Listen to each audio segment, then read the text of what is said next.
Good evening and welcome to NTD News. I'm Stephanie Cox. Here are today's top stories. Biden today calling for a gas tax holiday, but it comes after blowback from Republicans and even from his own allies. Is it going to happen, and how much of an impact will it have on Americans? In Arkansas, a federal appeals court ruled that a newspaper must sign a pledge that it will not boycott Israel if it wants to do business with the state. A recent study shows that over 94% of medication is not supported by high-quality evidence. What does this mean for patients? We investigate. The death toll continues to climb from the powerful earthquake in Afghanistan. The impacted regions are very remote, making rescue efforts extremely difficult. Health officials in the UK are on the alert about polioviruses found in London's sewage system. What does this mean for the public? And an unexpected update from the NFL. Former player and commentator Tony Siragusa dead at 55. We'll give you the details.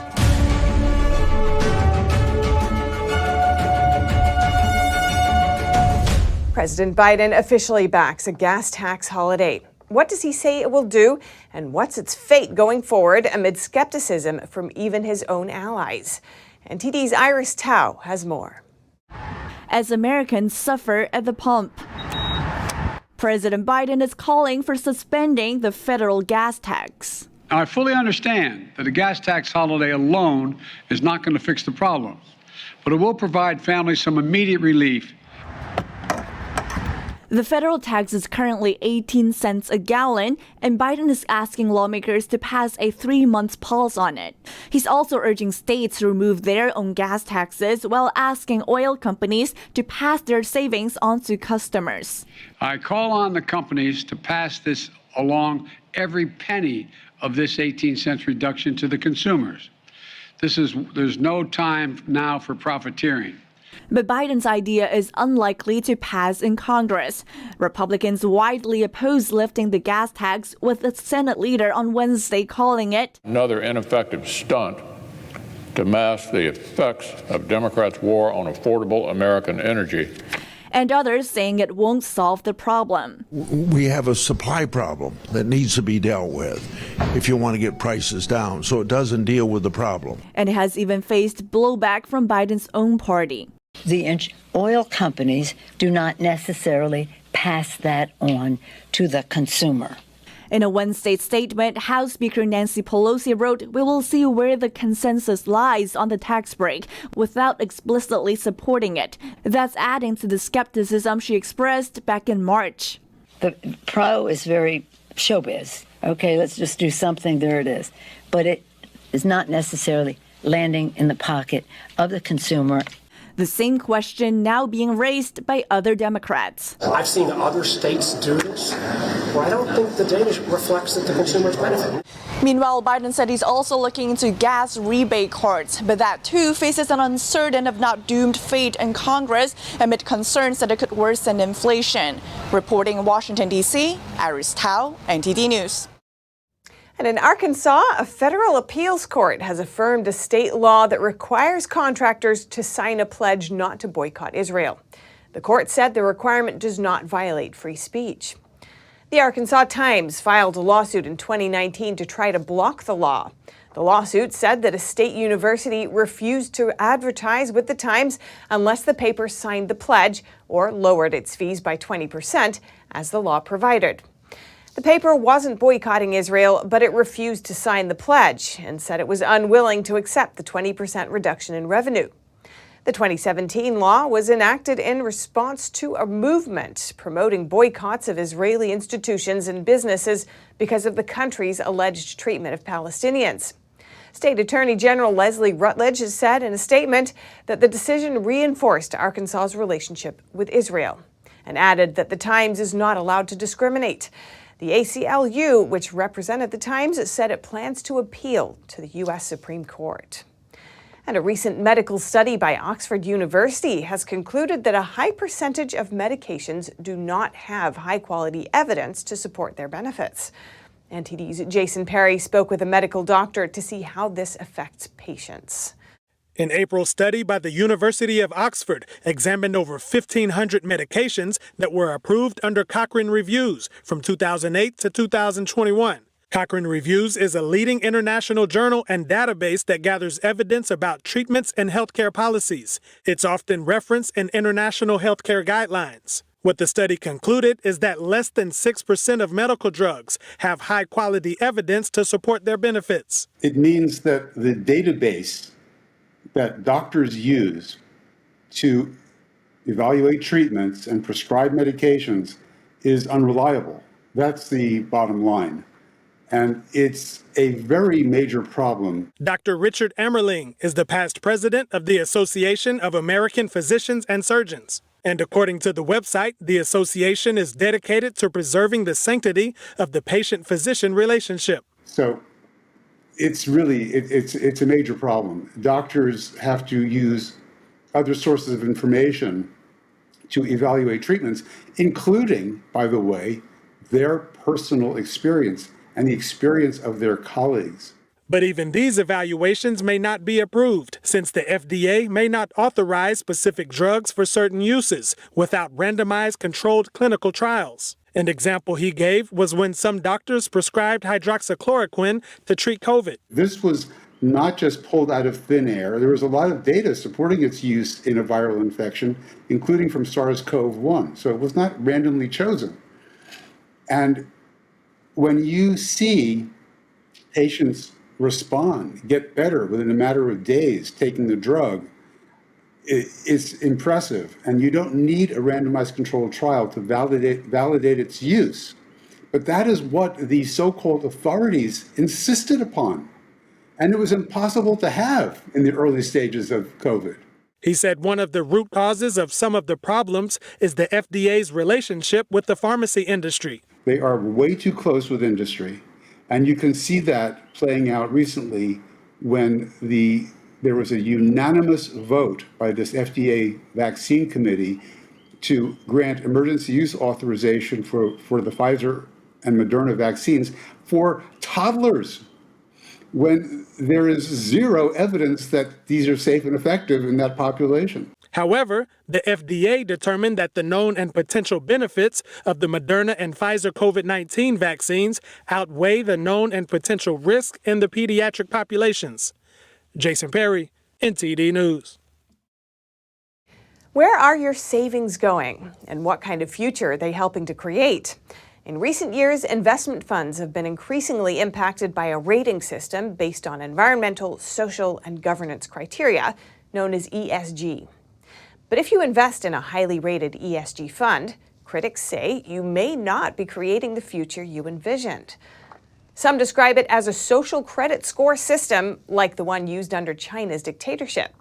The ESG system forces companies to comply with external criteria: equity, inclusion, green policies. Concern is rising around the content of the criteria too, whether the policies that are backed in the system categorically lead to better outcomes. Others question whether enforcing equity this way is also an attempt to promote communist values. Senator Tom Cotton on Tuesday called the ESG movement illegal corporate collusion to implement leftist policies. He said it's raising the cost of energy and jeopardizing national security. Even so, ESG's reach looks to be ramping up. The U.S. Securities and Exchange Commission, or SEC, put forward new pro-ESG rules in its climate disclosure proposal. Earlier today, I spoke with a prominent expert on ESGs. James Lindsay is the founder of New Discourses and a co-author of the book Cynical Theories, and he's here to shed some light on this topic. James, welcome. Hey, thrilled to be here. Now, regulation authorities have been cracking down on ESG funds and investigating them. To begin with, for our viewers, could you explain what are ESG funds? So ESG funds are funds, index funds, where there's, passive investment, for example, your pension fund or mutual funds or something, where they are scored according to how compliant they are in environmental, social, and governance measurements. So, somebody has decided this is good environmental policy, this is good social responsibility policy, and this is good corporate governance policy, and supposedly that leads to long-term investment success. The problem is that, of course, the somebody who sets those up gets to choose the definitions for what counts as good environmental, social, or governance policy. And why has there been so much backlash against these ESG funds? Well, I mean, there's a number of reasons why. One is that they don't work, that they're a scam. The people who are choosing what the relevant environmental, social, and governance scores are have chosen them according to their ideological vision of the world rather than something that has anything to do with real investment or even real world outcomes. I just saw, in fact, that despite massive amounts of increased ESG compliance demands over the past decade, that nevertheless, greenhouse gas emissions are, again, at their highest they've ever been. They don't deliver. So they're actually a power grab that put a lot of constraints on companies that limit profitability, that destroy fiduciary responsibility and shareholder profit maximization in the name of achieving, say, Larry Fink's and Klaus Schwab's ideological goals in the world, which, in other words, is a form of corporate racketeering. How could the Biden administration SEC's climate disclosure proposal impact these ESG funds? Well, what it'll do is it'll force people to participate in them even more fully. So it's actually a top-down measure to make people participate in the racket or the scam. If you actually go and you read, for example, Klaus Schwab, the executive chairman of the World Economic Forum, published a book this year called The Great Narrative for a Better World, which is the Great Reset Book 2. And in that, he actually says that usually under a shareholder model of market economies, that we don't like the idea of government intervention too much into how investment works or how capitalism is going to run. But under the stakeholder model that he proposes, that's a necessity. And so there's going to be a public and private partnership, he calls it, between big governments, big foundations, and big industry to achieve the same social, environmental, and governance goals. So the SEC is just part and parcel with creating a top-down pressure within the context of this racketeering scam that they're running under the brand name ESG. You've advocated for the creation of more anti-ESG businesses. Could you tell me more about that?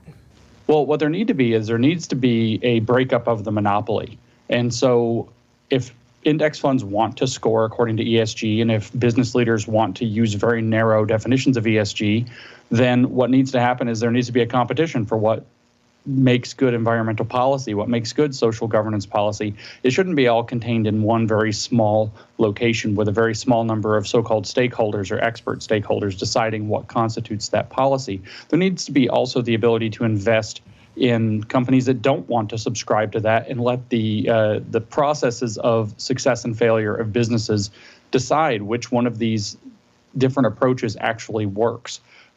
So when I say anti-ESG, I actually think that the way that it's operated now is a conspiracy and a racket, as I've said, that should be prosecuted under racketeering laws. But if we were going to look just to market solutions, we need a broader scope of possible investment schemes, because the way that it works currently is that the people who are operating the ESG tools like BlackRock, Vanguard, State Street, Fidelity, Goldman Sachs, the biggest investment firms in the world, also own amongst them not only each other, but controlling shares in virtually every major corporation.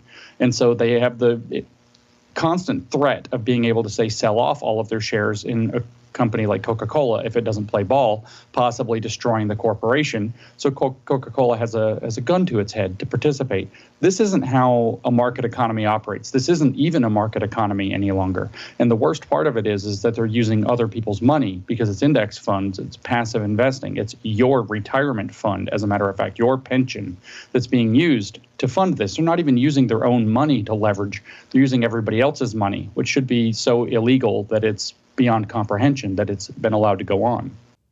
James Lindsay, founder of New Discourses and co-author of Cynical Theories, thank you. Thank you. In Florida, Andrew Gillum, a former mayor and Governor Ron DeSantis' 2018 opponent, has been indicted for wire fraud and other charges. Gillum was a Democratic star who narrowly lost to DeSantis 4 years ago. A federal grand jury returned a 21-count indictment against Gillum and his mentor, Sharon Letman Hicks. The pair allegedly raised funds from various entities and individuals between 2016 and 2019 under false pretenses. Some of the funds were then allegedly converted to a company account that Letman Hicks used for payroll payments to Gillum.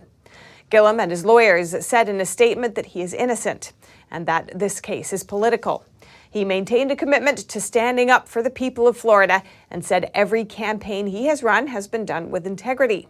NTD reached out to Letman Hicks but did not hear back by broadcast time. And in Afghanistan, the death toll from the powerful earthquake rises to at least 1,000, and over 1,000 people are injured. International agencies are rushing to bring relief to the victims, but they're facing major challenges. Here are the details. A powerful earthquake struck eastern Afghanistan near its border with Pakistan around 1:30 a.m. local time on Wednesday. The epicenter is in a remote mountainous region some 27 miles away from the nearest urban area. The UN Deputy Special Representative for Afghanistan says the quake could be felt strongly in the capital city of Kabul. A 5.9 magnitude earthquake struck the central region of Afghanistan, impacting mostly Paktika and host provinces. What we gather now that the actual depth of the epicenter was quite close to the surface. It probably no more than 10 kilometers. That's what we're told by the experts.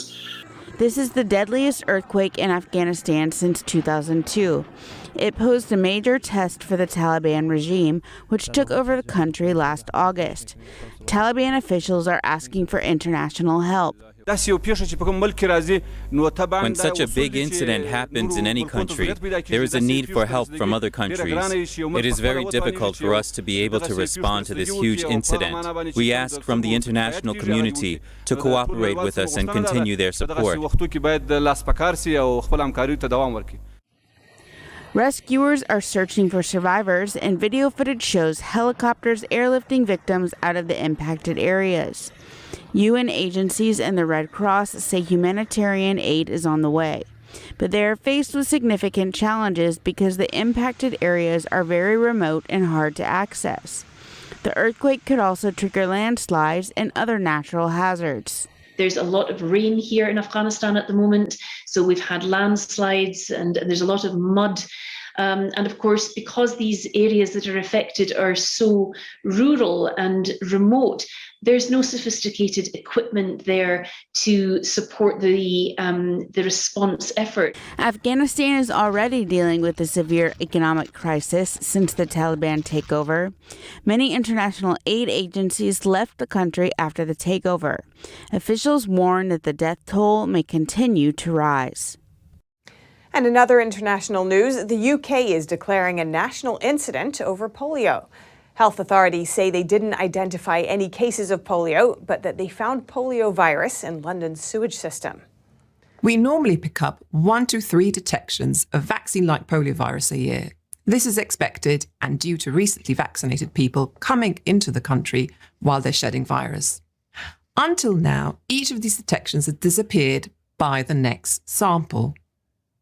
The current situation is of concern because we first identified a vaccine-like poliovirus from a sewage sample collected from London Beckton in February this year, and then picked it up again in April, and it has persisted since then.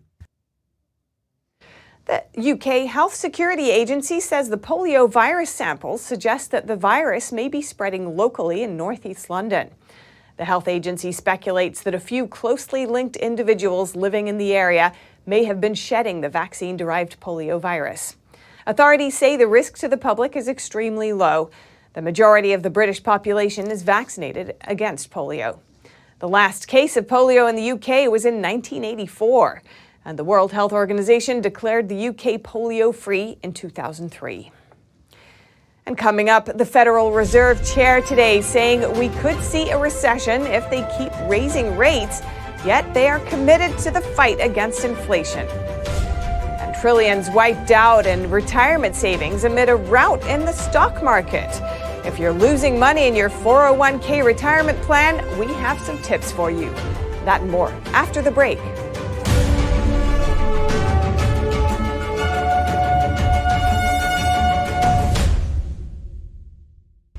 Navigating a world of economic madness, you need to have the right guide. What do today's decisions mean for your tomorrow? We ask why. What's the alternative? uncover the deeper reasons and the hidden influences, and highlight the real opportunities for profit. At NTD Business, we connect the dots for you. Good evening. Thanks for joining us. NTD Business. I'm Holding.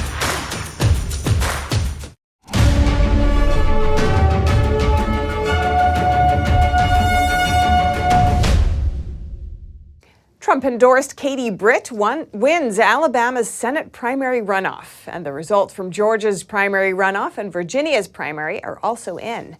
NTD's reporter Jeremy Sandberg has more on the outcomes of Tuesday's elections.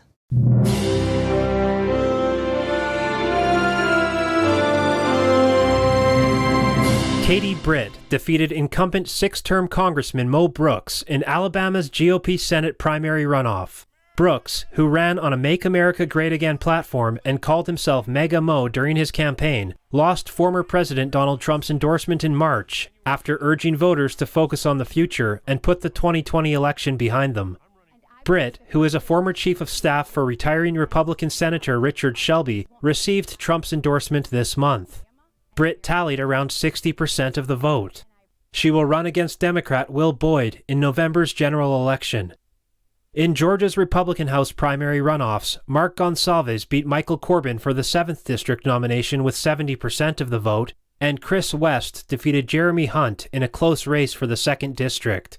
Mike Collins beat Trump-endorsed Vernon Jones in the 10th District, and in the 6th District, Rich McCormick presided over Trump-backed Jake Evans with roughly double the amount of votes.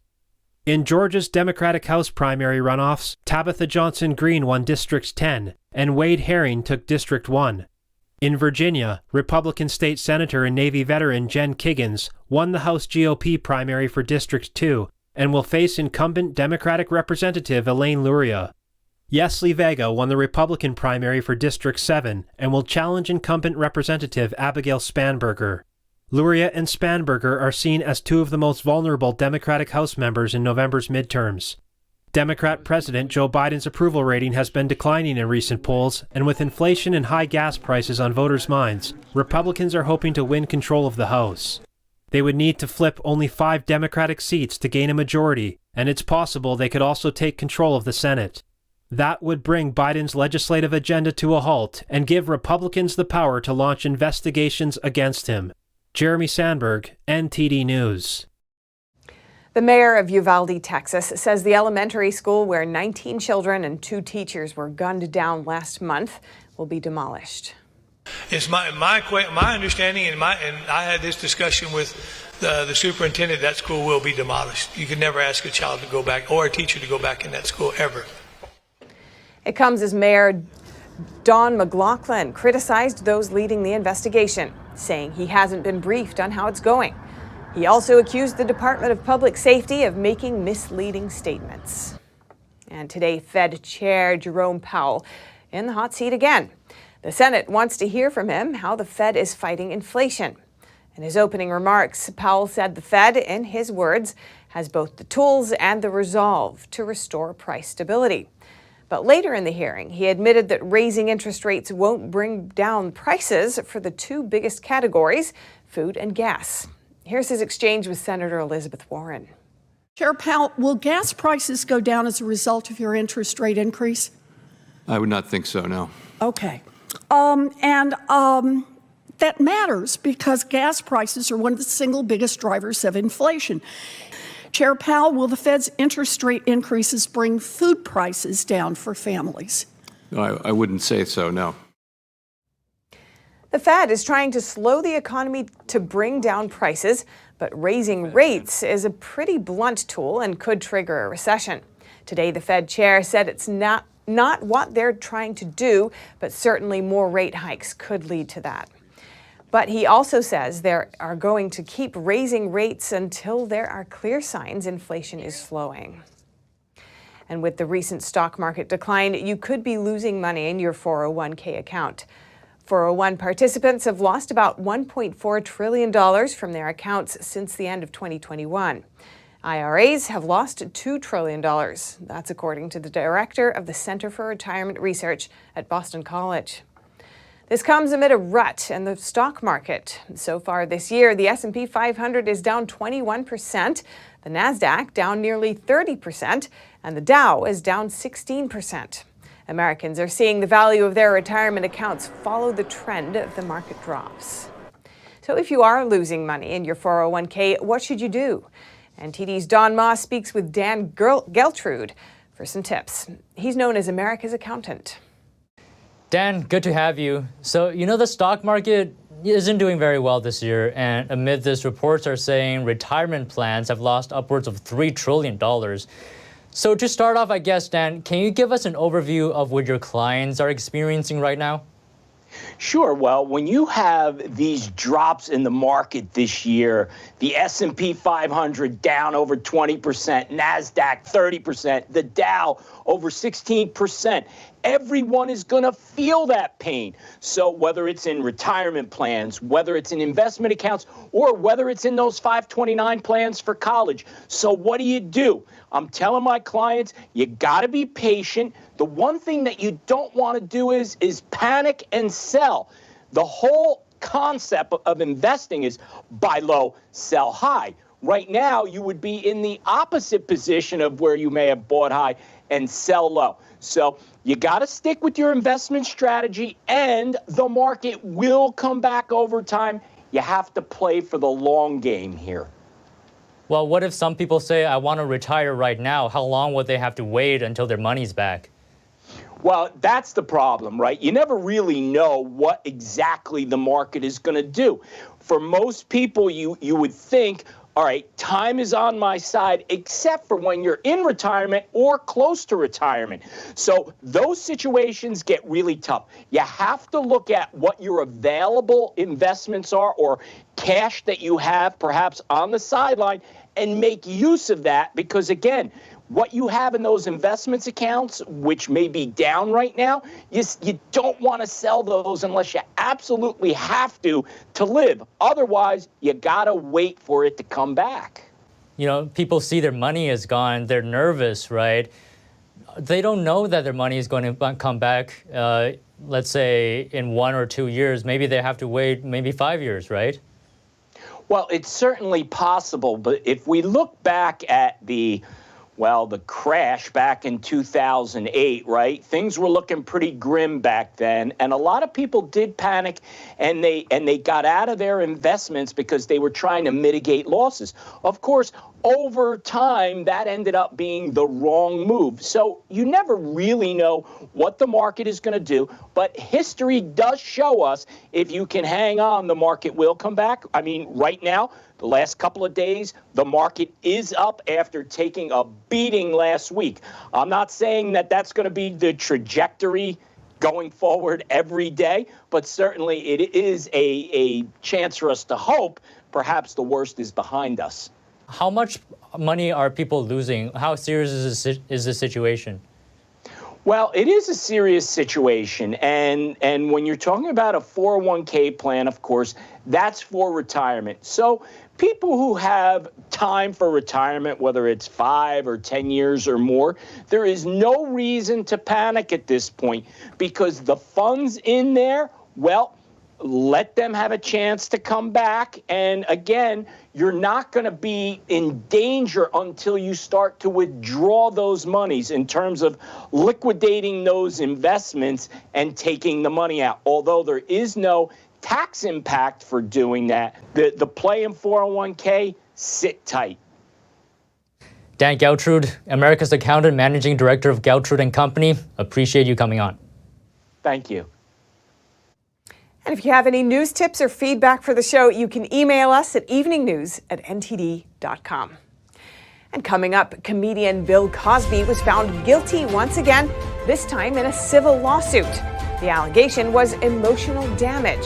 We'll have the details on how much he has to pay up for past indiscretions. And in the NFL, former player and popular commentator Tony Siragusa has passed away.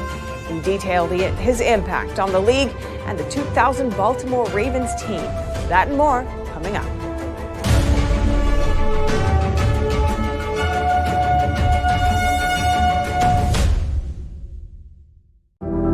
Secure, the true solution for your digital privacy and security. Secure is a private and secure messaging and email solution hosted in Switzerland, using military-grade encryption and Swiss privacy laws, giving you true privacy. Secure is 100% private and does not collect or sell any of your personal data. Secure's Helix technology connects you securely to our Swiss servers without the need of a VPN, guaranteeing privacy and security for all your communications. Secure Messenger doesn't require your phone number or any personal data that hackers target. Chat by Invites allows you to chat privately and securely with anyone outside of your secure network without the need for others to download Secure. Secure Send offers you a private and secure way to email anyone outside of Secure. You won't find this level of privacy or security on any other email or instant messaging application. Visit secure.com. Regain and protect your privacy today. Oh, hey, doesn't it feel like there's communists everywhere? In fact, the Chinese Communist Party has been subverting America from every angle. So whether it's compromising our politicians, controlling Hollywood, manipulating Wall Street, or infiltrating our schools, they have stopped at nothing to take down America. And I believe that in order for us to not become like China, we need citizens who know the truth. So go on over to getepic.com, stay informed with a subscription to the Epic Times, and you will get instant access to this infographic. The 2022 NTD 8th International Chinese Vocal Competition will be held from September 29th to October 2nd at the Merkin Hall of Kaufman Music Center in New York City. The competition is honored to have specially invited vocalists with the world-renowned Shen Yun Performing Arts to serve on its panel of judges. The gold award is $10,000. For more information, please visit vocal.ntdtv.com.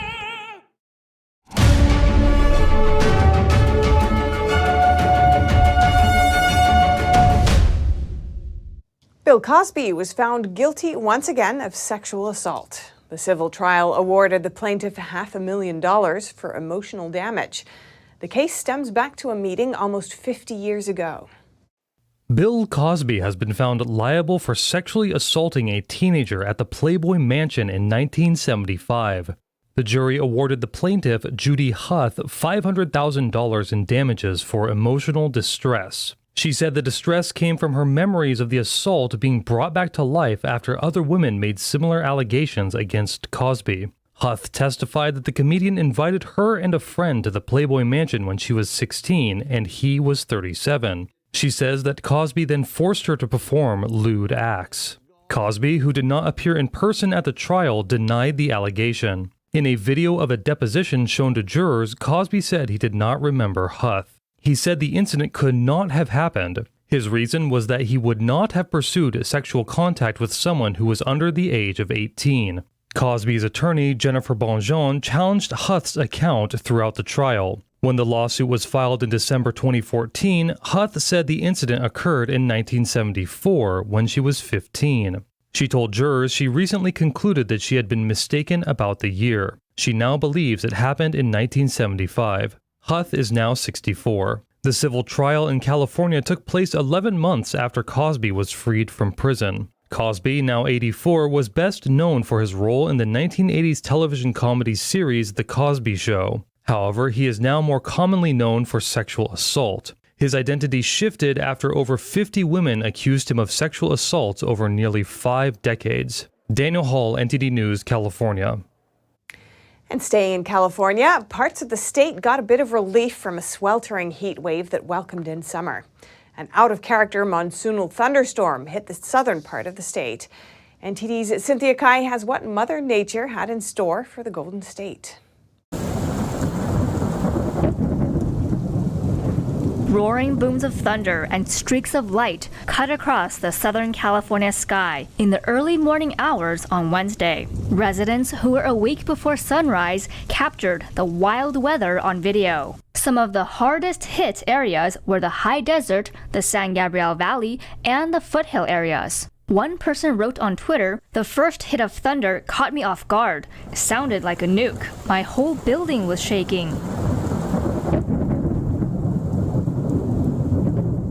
The National Weather Service said the threat of dry lightning is low, meaning there is a low chance of wildfires breaking out as a result. But the first monsoonal activity of the summer is expected to pass by the weekend, making way for something Southern Californians are more familiar with: dry heat. And dry heat was exactly what Northern Californians experienced a day earlier.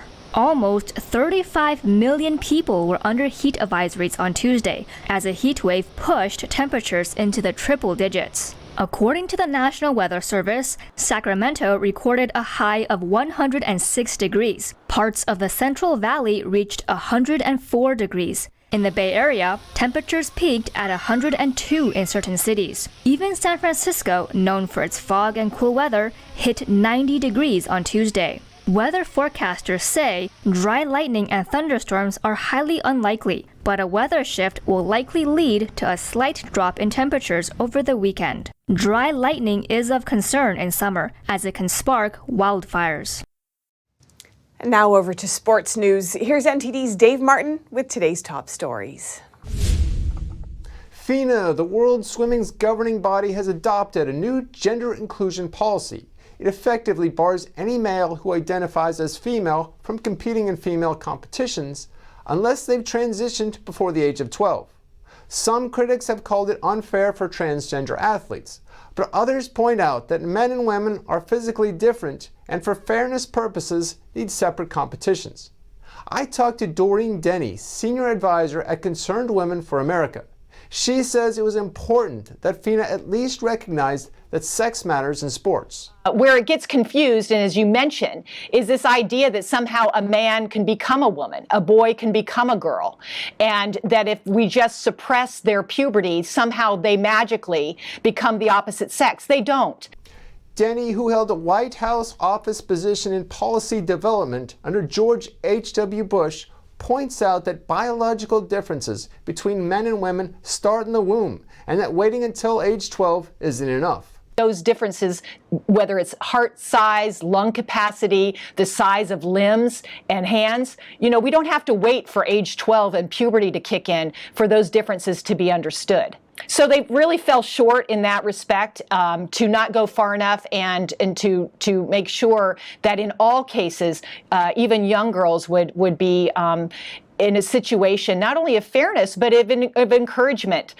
Denny, though, acknowledges how important it was for Fina to enact this policy because it challenges the NCAA, which allowed transgender Leah Thomas to win female competitions, as well as USA Swimming's testosterone-based policy. I think for that purpose, this is an important moment, and we ought to be looking at other sports that are also moving in this direction and learn something from Fina, which was to actually get to the scientific fact that male and female bodies are different, and that's the thing that we need to focus on.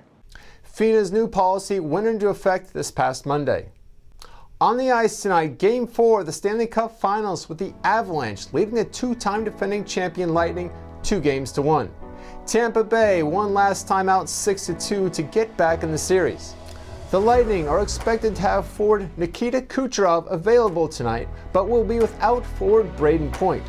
Kucherov left Game 3 after being pushed into the boards by Colorado defenseman Devon Toews.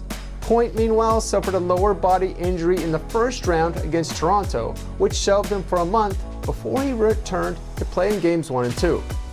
Meanwhile, Colorado's goalie situation is unclear after starter Darcy Kemper was pulled in Game 3 in favor of Pavel Francouz. Francouz has started 4 games this postseason in place of an injured Kemper, and the two have put up similar numbers. Elsewhere in the NHL, Toronto star forward Austin Matthews has won the Hart Trophy as the NHL's MVP. Matthews led the league with 60 goals and scored 106 points overall, a career high.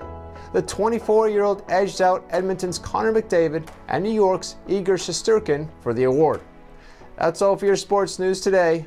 Back to you, Steph. Thanks, Dave. And breaking news in the NFL, former player and commentator Tony Siragusa has passed away at the age of 55. Known simply as Goose, the mammoth 6'3", 330-pound defensive tackle played a dozen seasons for the Colts and the Ravens. A run-stuffing specialist on the field, Goose was also well-liked for his big personality off the field, often playing practical jokes on teammates. Siragusa played a huge part in helping the Ravens win the Super Bowl in 2000. After retiring, he was a sideline analyst for Fox Sports from 2003 to 2015. The cause of his death wasn't immediately available. And coming up, in parts of China, residents are lining up at 2 a.m. in the morning in order to withdraw cash from the bank. But even then, it's not guaranteed that they'll get their money. And Ukraine conducts secret rescue missions in the besieged city of Mariupol. Many Ukrainian soldiers have been trapped there with supplies running low. Find out more in just a moment here on NTD News.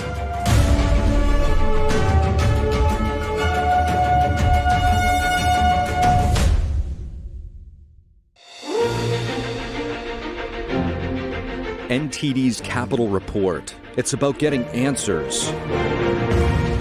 Cutting through the fog of politics. It's about your questions and our chances to ask. What is the net impact of the American Carson Graves? Thank you for joining us. We're speaking to those in power to find out what does this mean for the people.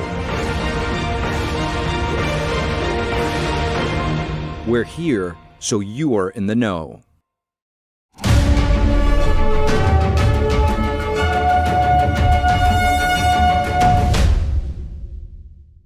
After curbs on bank deposits and withdrawals started in China's Henan and Anhui provinces, several other cities have found themselves in similar situations.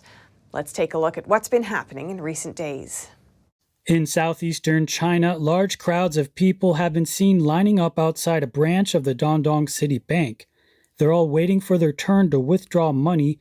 Other branches of the bank are seeing similarly long lines. One worker wearing protective gear was seen checking bank customer IDs and trying to maintain order in the crowd. Some of those in line said they arrived before the bank opened, waited until the afternoon, but still couldn't get their money. Another bank in Dandong, called Dandong Rural Commercial Bank, is facing the same issue. Locals say it's been the same way for over a week. Over in Shanghai, limits have been placed on bank withdrawals in the name of COVID-19 control. The curbs mainly apply to seniors looking to withdraw their pensions. What's more, banks there would issue a certain number of tickets per day to limit the number of people who are serviced. Shanghai Bank. Now 300 ticket numbers are issued every morning, and there are no more after that. Reports say some seniors had to line up at 2 in the morning in order to get a ticket, and that some of those who arrived at 5 a.m. weren't able to get in. What's worse, getting a ticket still doesn't guarantee being able to make a withdrawal. Last month in Huainan and Anhui provinces, nearly 3,000 people were unable to withdraw money from their banks. And in France, President Emmanuel Macron met with leaders of opposition groups his party will have to face in Parliament. After losing his majority, the French president is set to enter into likely messy negotiations on every single bill. NTD's France correspondent David Vives met with a legal expert who says the power isn't in the president's hands anymore, a situation that modern France has never seen before. Macron, whether you like it or not, here we come. A song often heard during protests in France. Newly elected left-wing lawmakers chanted it when entering parliament. It might be a sign of things French President Macron has to face during the next 5 years. After losing control of the National Assembly, the president will need to form alliances if he hopes to pass his bills. And until now, opposition parties have rejected any form of a coalition with his allies. We are protecting the interests of France and the French. Every bill that serves the interests of France and the French we will vote for. Everything that can be improved we will amend. And everything we find toxic or harmful we will oppose. With 89 seats, the National Rally Party has managed to secure its largest ever contingent of lawmakers and has become leader of the opposition in parliament. Policy analyst Pierre Gentillet says the outcome of the parliamentary elections will give new legitimacy to the party.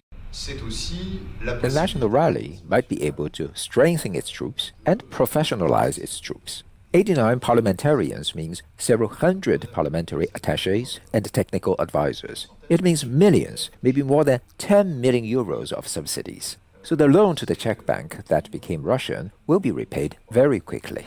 So it's a spectacular recovery for this party.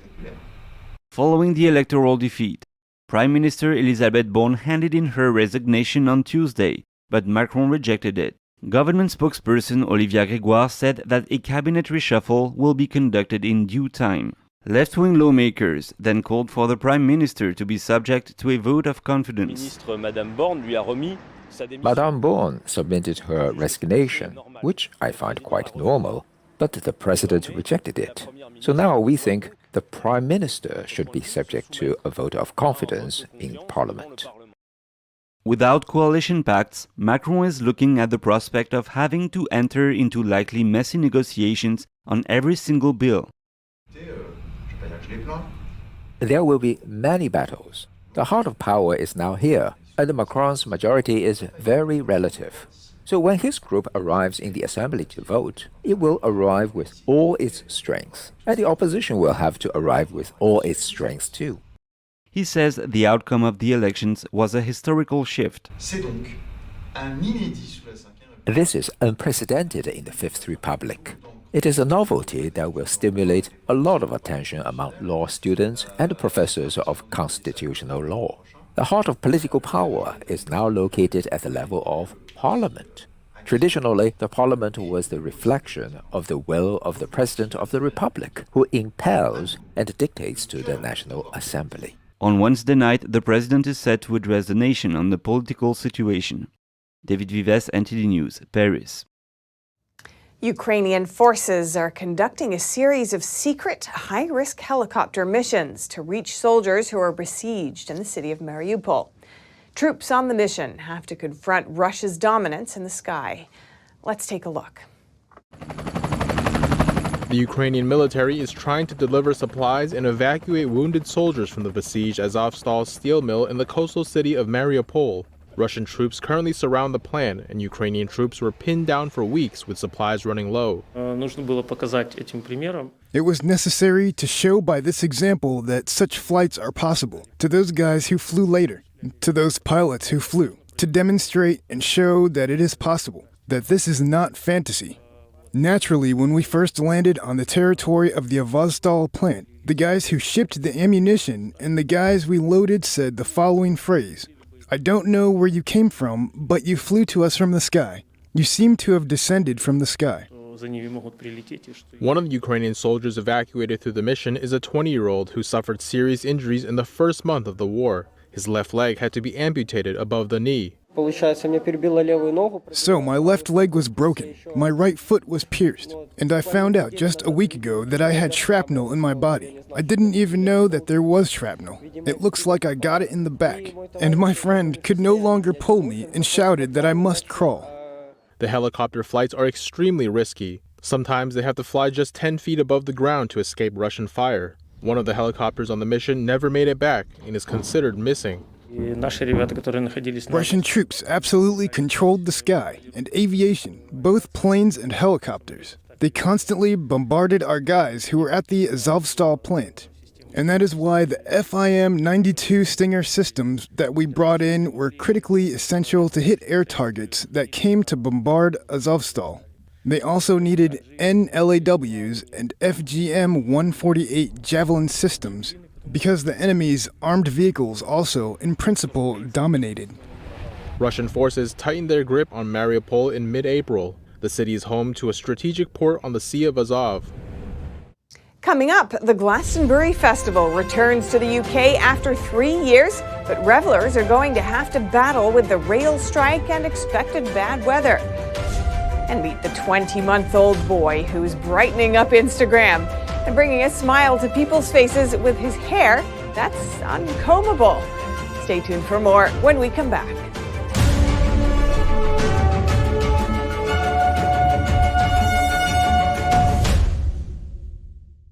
Hello, I'm Mike Lindell, inventor of MyPillow. Thanks to your support, you've helped make MyPillow become one of the fastest growing companies in America.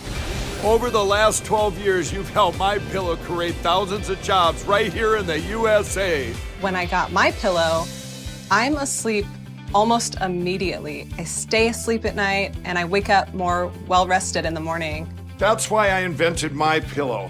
My patented fill adjusts to your exact individual needs and helps keep your neck supported and aligned. I'm interrupting this commercial to bring you my BOGO extravaganza. For example, you get one of my Giza Dream bed sheets and you get a second set absolutely free. Or my 6-piece towel sets. Buy one set, get another one absolutely free. Or get my classic premium My Pillow and get another one absolutely free. So call the number on your screen or go to mypillow.com and use your promo code to get my buy one, get one free offers and get deep discounts on all My Pillow products.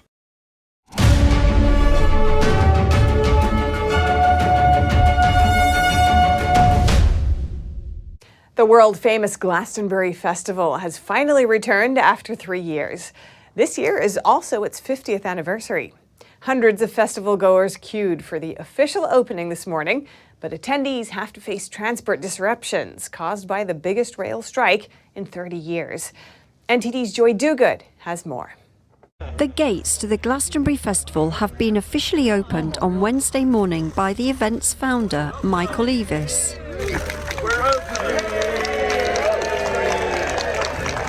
The largest greenfield music festival in the world is returning for its 50th anniversary after a 3-year hiatus due to the pandemic. Shortly before the gates officially opened, hundreds of Glastonbury attendees had already been queuing for hours with their bags, and some said they arrived at the site in the early hours of the morning. Glastonbury's massive, it's got a culture and everyone's so stoked to be here. It's hard to get tickets, so everyone's like, everyone's really happy and friendly and it's just a great vibe. Glastonbury is, for the last sort of 7 years, has just been our thing. Like, me and my wife came first, and then we brought a few friends along, brought a few more, and now there's sort of like 12 of us come and camp together, and it genuinely is just the best place on earth. The festival runs until Sunday with headliners including Paul McCartney and Diana Ross. 80-year-old Sir Paul will become the music festival's oldest ever solo headliner when he takes to the stage on Saturday night. Whatever your music taste, even if you're not into listening to music in the day, there's just so much to do. Like you can't be bored. There's just so much to do, and like when you see your favourite acts at like the other stage or the pyramid stage, it's amazing. Amazing. More than 200,000 people are expected to travel to the festival site at Worthy Farm in southwest England. Ahead of the 5-day event, the Met Office said this year's weather outlook promises to be one of two halves. Temperatures could reach 27 degrees Celsius at the 900-acre site, 9 degrees higher than usual in the lead-up to the world-famous event. However, the mud synonymous with Glastonbury is still set to make an appearance, with showers and thunderstorms predicted from Friday onwards. For Glastonbury fans, their biggest disruption might be the transport. The event coincides with 3 days of planned major rail strikes over rail workers' pay. Just 60% of trains ran across Wednesday, with walkouts planned for Thursday and Saturday. Joy Dogood, NTD News. And now, the story of a 20-month-old boy who has a rare hair condition that makes his hair stand up and uncombable. He's definitely turning a lot of heads and possibly warming hearts wherever he goes. Let's see more. Bye-bye. This is Lachlan. He has the look of a rock star, and it's from a hair condition called uncombable hair syndrome. Turns out Lachlan is 1 in 100 who has this extremely rare hair condition.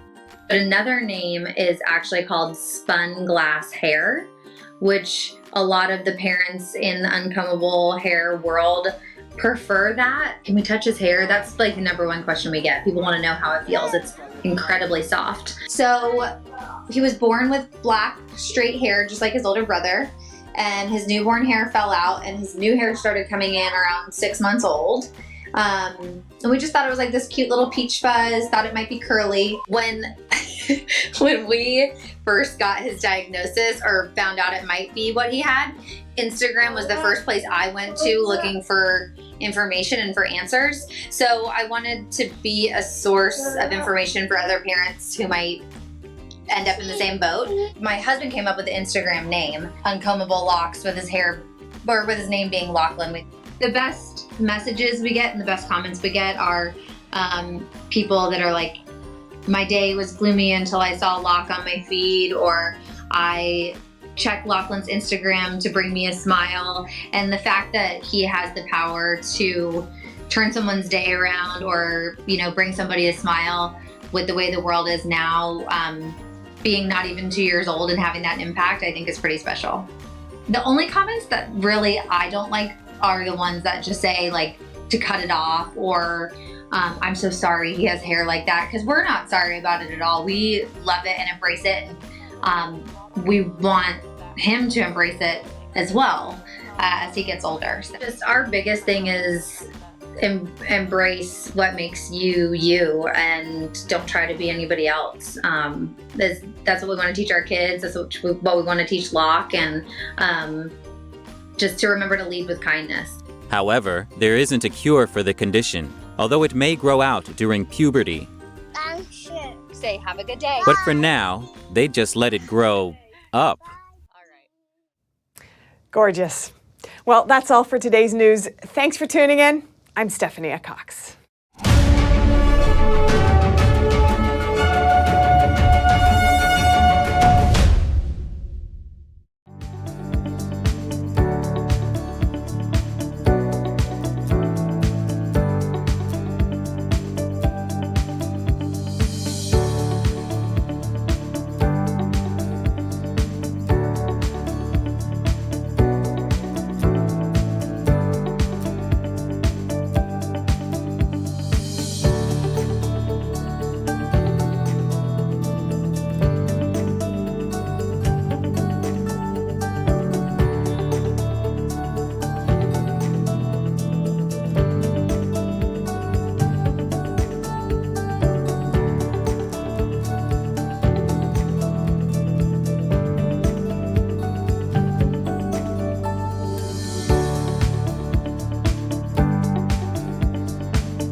Thanks for watching us on YouTube. Did you know YouTube only keeps selective videos on its platform? So if you want to make sure you get the full picture, just subscribe to our newsletter. Go to newsletter.ntd.com and sign up. It's free.